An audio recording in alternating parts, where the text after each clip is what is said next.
Do you feel like you're crumbling under the weight of stress? In this episode, we're going to discuss why high achieving women tend to crash the hardest and how to shift yourself back into flow before that crash happens.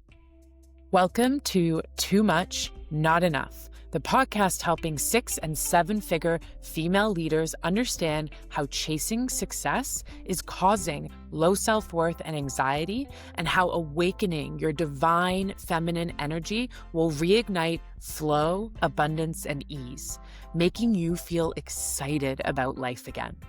I'm your host, Hannah O'Donovan, channel and activator of the untamed divine feminine. Let's get into it.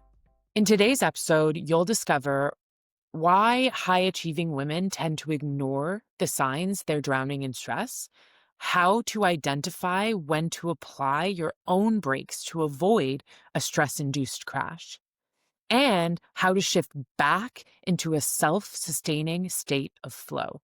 So I feel particularly qualified to talk about this, not only because I have been a high achieving woman my whole life, but also because I recently hit my crash zone and I have actually been implementing a lot of these things that I'm going to talk about very recently.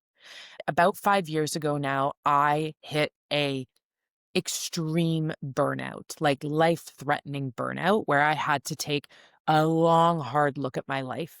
And since then, I have implemented a lot of somatic body-based practices into my everyday in order to avoid reaching stress-induced crash territory. But that does not mean that I am perfect, because sometimes life happens, things get busy, you're in a season where all these different things are coming at you, exciting opportunities, things that do feel aligned, that you do want to be doing. And as someone who can still have that tendency to want to prove myself in how much I can do, can come off course a little bit. I don't know if you have ever experienced that, but just because we have the practices in place, just because we've done the learning, doesn't necessarily mean that in every season of our lives, we're going to be able to execute perfectly on being in this state of flow. And that's why I think it's so important for us to build awareness around not only why those of us who are high achieving, who are ambitious, who are driven, who have a lot of big ass fucking dreams in this life, not only why we may get to crash territory more easily, but more importantly, what are our own individual signs that we're heading there so that we can course correct before we get there? Because this is the thing. When you move through life in a more awake, open place, it doesn't mean that life just magically gets easier, that like all your worries melt away. It, in fact, means that you are more aware of all the things coming at you, but that also means that you get to make a decision in the moment rather than after the fact, which is beautiful. So I find that high achieving women especially tend to ignore the signs that they're drowning in chronic long-term stress because historically, or maybe currently, so much of your worth is tied to how much you can do, proving how worthy you are of other people's approval because you can get a lot done, because you like to be in the mode of giving and providing for others. And I think this is for a few different reasons, but the biggest one being that if you are a high achieving woman, that has likely come from somewhere in your past where you were taught by something externally that if you kept giving, if you kept checking the boxes that other people have placed in front of you, then you get a sense of worth, a sense of feeling needed by those people, whether it be at work, in your family, in your friend group. The more you do, the more you give to another, likely the more examples you got of great job, like you're awesome, keep going. Here, I'm going to reward you for doing all of these things, even though you might be sacrificing yourself in the process. And so there is a loop, a pattern in our brains that say the more we do, the more we are worth. And that can come in the form of financial reward. So the more jobs I take on, or the more responsibility that I take on at work, the more likely that I am going to get promoted, get a raise, get a bonus, or the more that I do for my family, the more love I'll receive in return. We, as high achieving women, have seen over and over and over again examples of our value being tied to how much we do give and produce in this world. And there is a sense of accomplishment and excitement that comes with doing and producing that fuels our nervous system to keep going. And then we get into that loop, and it, as much as it can feel stressful and overwhelming, and that we kind of have some of these bodily sensations of anxiety and overwhelm, or even wanting to shut down and to freeze or collapse, there's still that sense of getting that reward chemical that comes from someone saying, wow, you did a really good job. Can I have more of this, please? And because we are in that cycle, in that loop of seeing, okay, if I do this, then I get this, and then I feel this. But that keeps us in a loop of saying, okay, well, I have to keep doing this to get this, to feel this. And therefore, we tend to ignore the signs that it's too much, that we're drowning in stress and overwhelm, too many responsibilities, not enough time, because we want to keep feeling that comes with the external validation of our worth. But because we're in that cycle, it means we have to keep doing it to get it, right? We have to keep doing the thing to get the feeling.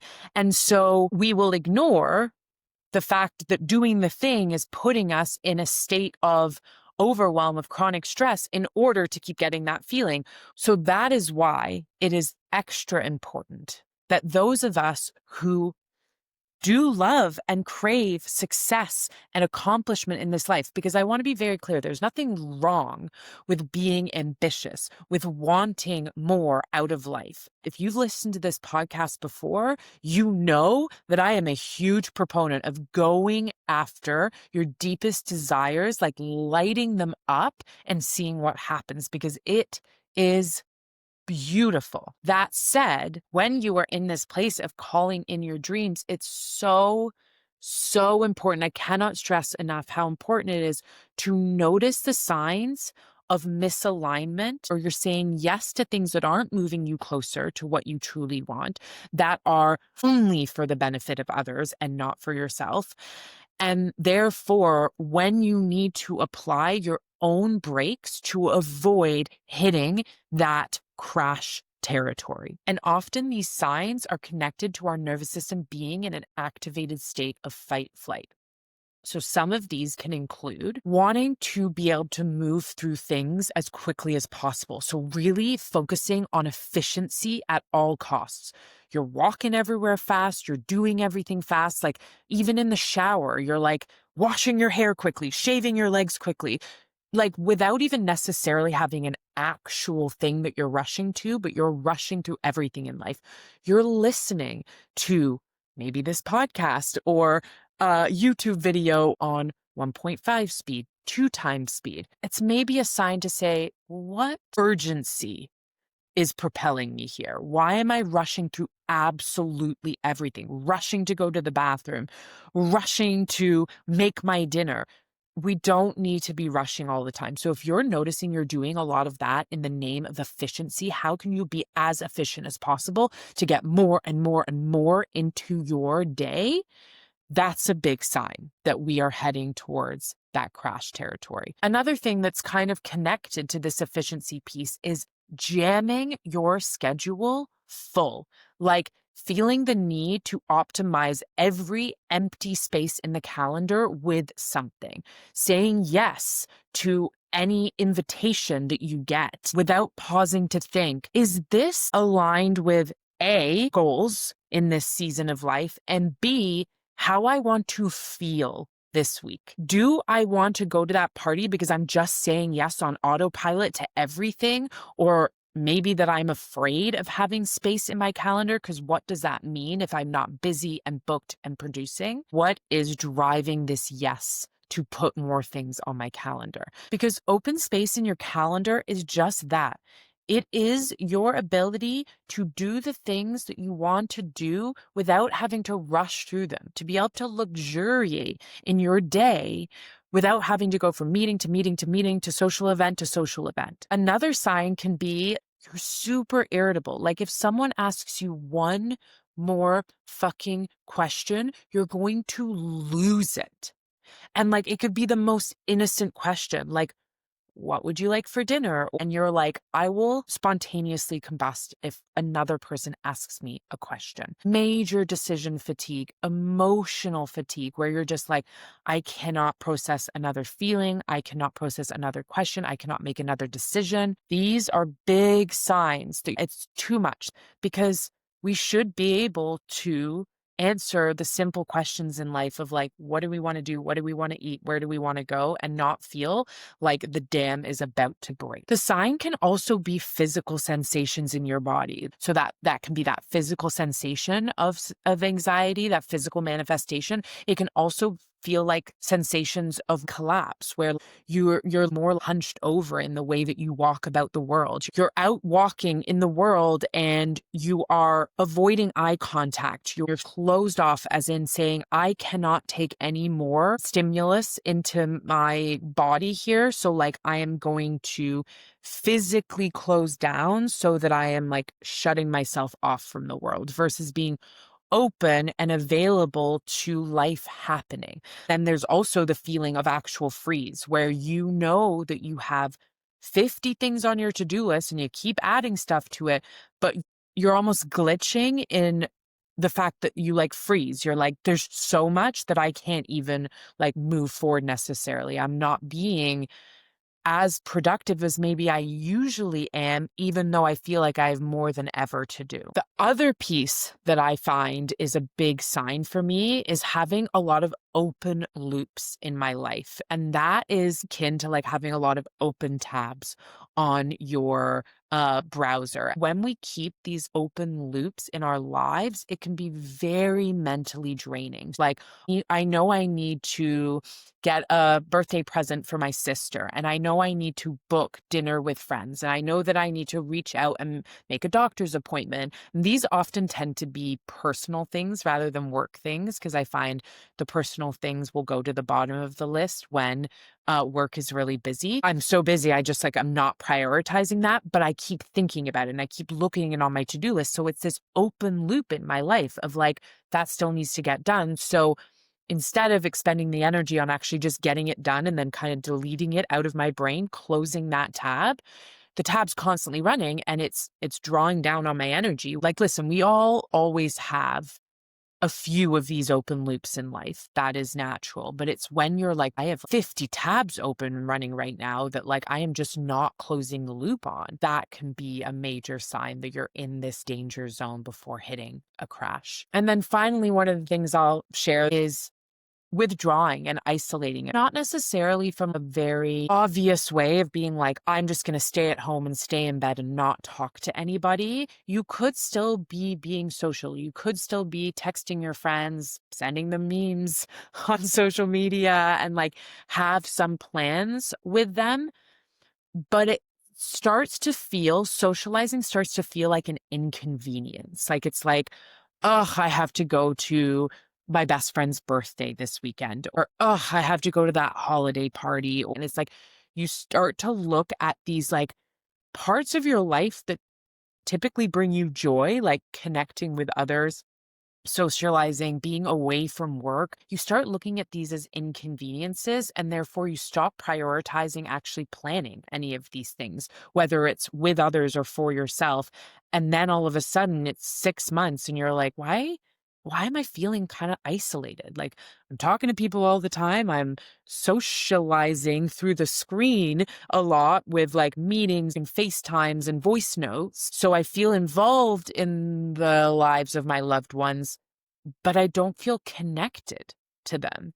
And so that deprioritizing of getting out and doing things that bring you joy and pleasure, which can be as simple as going on a walk and getting a coffee with a friend, you're just not doing those things because they are so far down the to-do list. I mean, there's so many other signs that I could bring up that you are in a place where it's truly time to hit the brakes. But the most important thing is to start to recognize your own signs. Because for me, more recently, that awareness has been absolutely essential. I have been in this place for the past few months where I have been experiencing all of the signs that I just talked about. My ability to clock those signs, to be aware that those things actually meant that my nervous system is getting caught in this activated chronic state of sympathetic fight flight,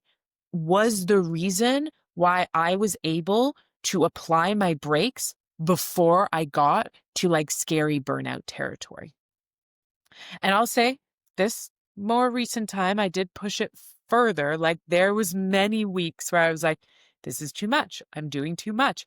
I'm listening to everything on 2 times speed, actually wishing that there was a higher than 2 times speed so that I could get through things more quickly. I don't know if you relate to that at all, but I was like, the ways that I was trying to be efficient in my life and the ways that I was not being present with the things and the people that I truly wanted to be present with. Thank goodness I was able to notice my signs so that I could go, ooh, okay, something needs to shift here.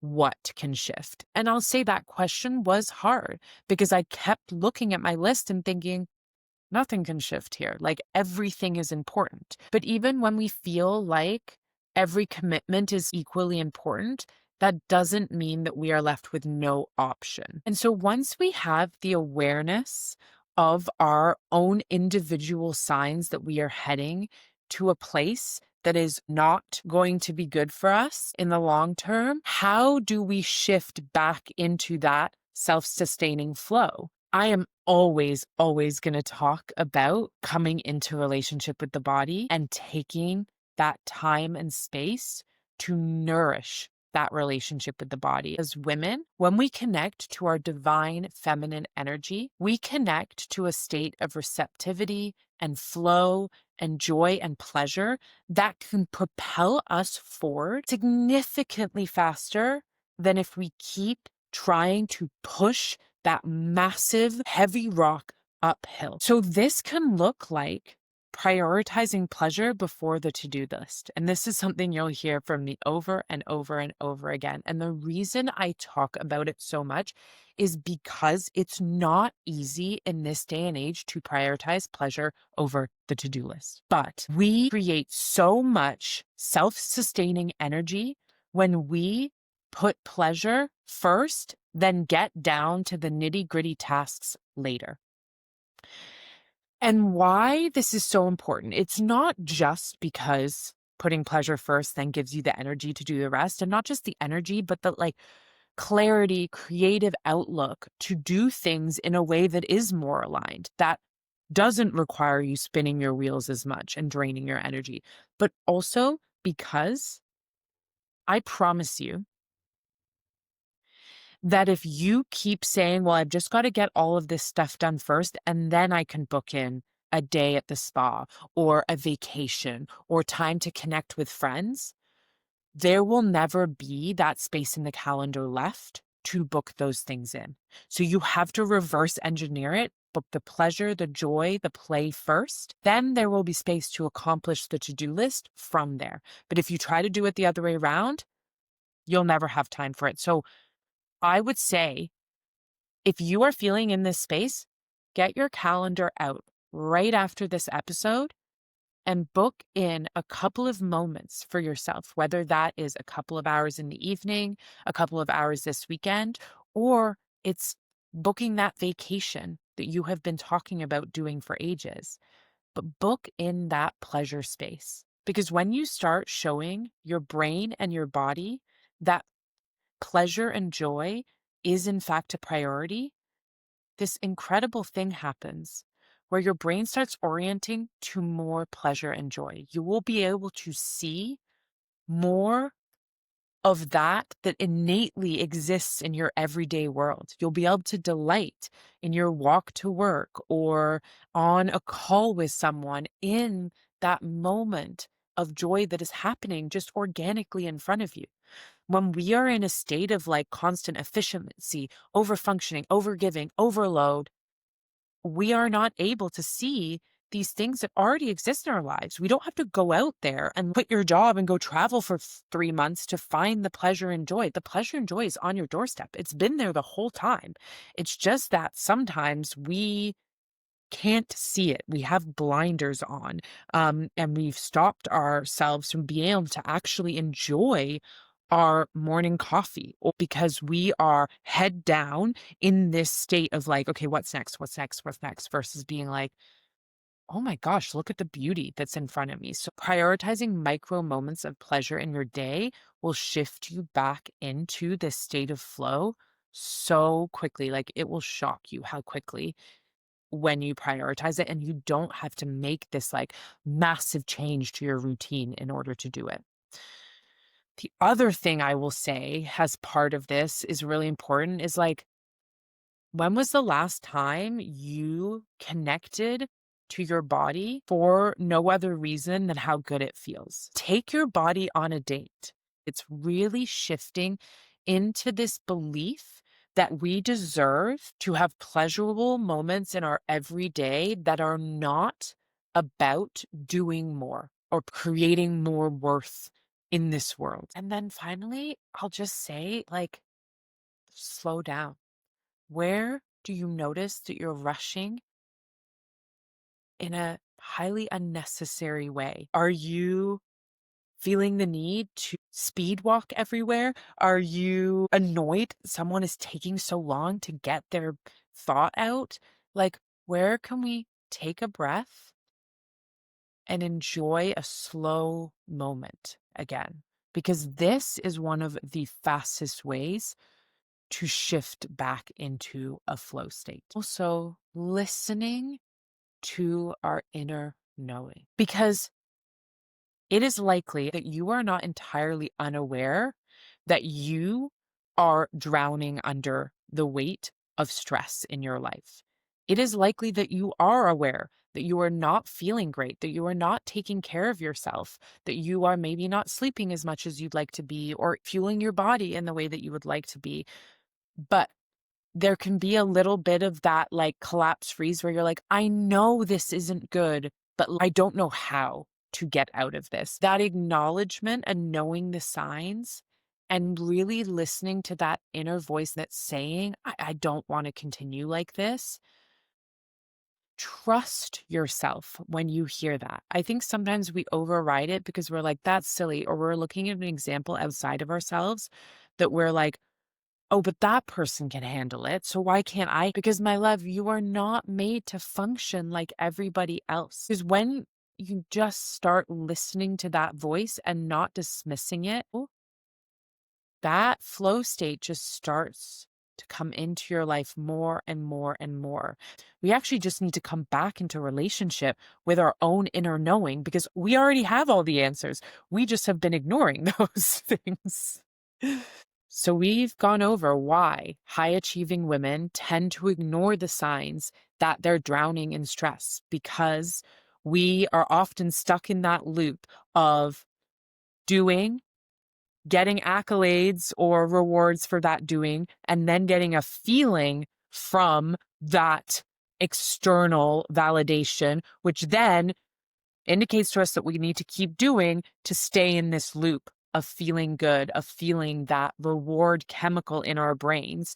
And that gets us stuck in achieving more, doing more, and constantly sourcing our worth from outside of ourselves rather than in ourselves.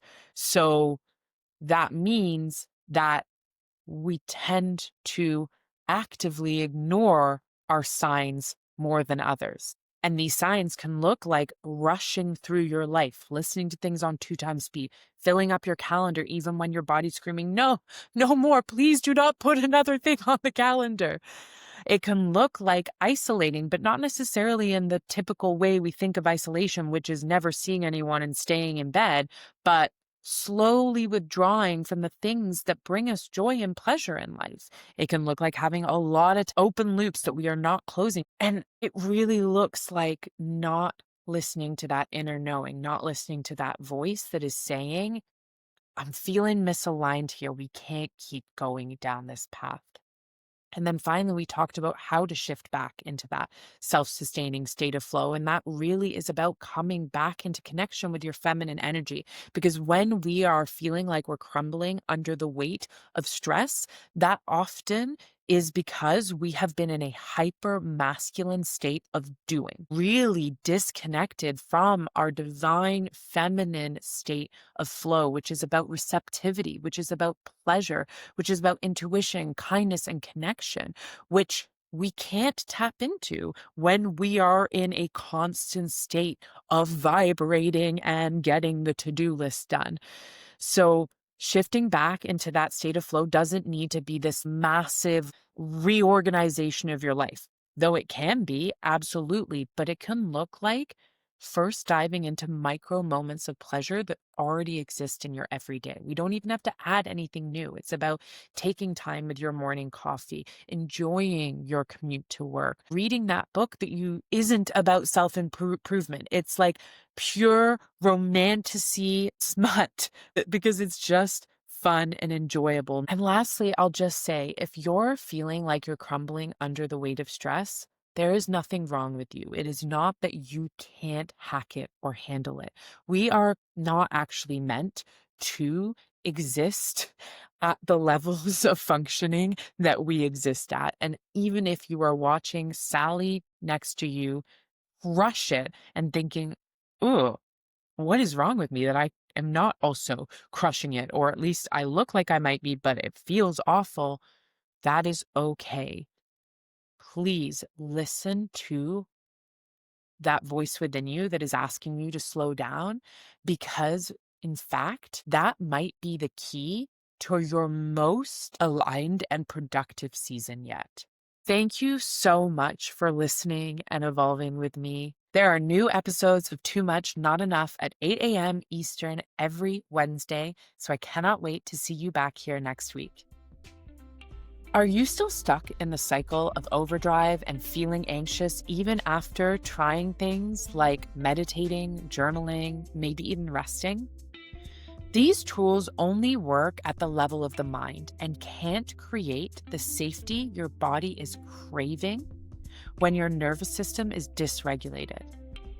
That's where the somatic return journey comes in.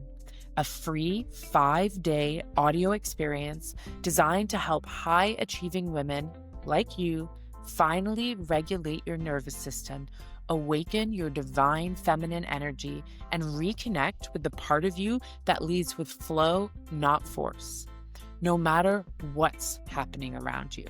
In less than 15 minutes a day, you'll feel more grounded, empowered, and emotionally agile by this time next week. Click the link in the show notes to get started.